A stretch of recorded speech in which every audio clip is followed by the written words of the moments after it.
Ayan, ayan, ayan. Magta-try ako nitong gatas na to. Ang laki pa naman ng binili. Kasi may libreng ganito. Ang pinabibili ko lang kasi, Alaskang Malapot. Kasi yun ang nilalagay ko sa kape ko.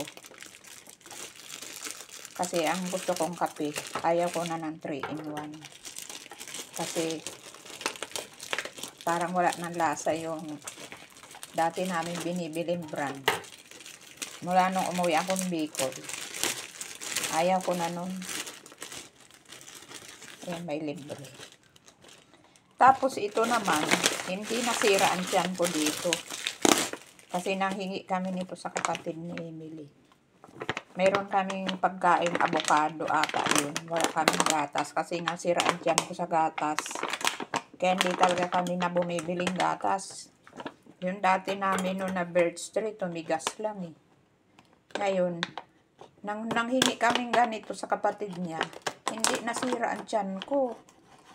Kaya sabi ko, bili ka nga ng jersey. Subukan ko. Ilagay sa kape. Kaya, ito malaki binili niya. Dahil nga may libre. May libreng ganito. Alam mo naman yan, mahilig sa libre-libre. Ngayon, magtitimpla ako nito ngayong gabi. Walang kape. Ayan. Wala siyang kape. Hindi ko lalagyan kape kasi nga gabi na. Ayan. Isa. Tama na ang dalawa. Baka maubos agad eh. Hindi. Baka pag nasobrahan, masira ang tiyan ko. Pag masobrahan. Kaya tama na yung dalawa. Hindi ko naman yan pupunuin. Malaki kaya yan, tasa ko na yan. Paborito ko yan, tasa na yan. Wala pa ako nahahanap kapalit nito. Matangkad na payat. Kaya may pingas na yan. Yan o. Kahit may pingas na yan. Galing yan kay Mabel eh.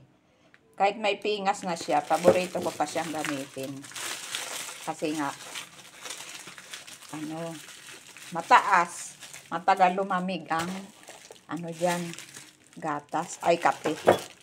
Matagal lumamig. Kaya ito ang aking gagamitin. Timplahan ng gatas. Kalahati lang na tubig. Yan. Yan. Kalahati lang. Pag iyan nasira ang tiyan ko, kasi mamaya lang yan, tatakbo na ako sa CR. Maya lang yan, mga 1 hour lang. Ay, tatakbo na ako niyan. Pero ito, kung talaga masisira ang tiyan ko dito, di sana nasira na doon sa avocado may gatas. Kaya thanks for watching. Ganito lang. Mema lang tayo. Diba? Lagi naka-ready ang camera.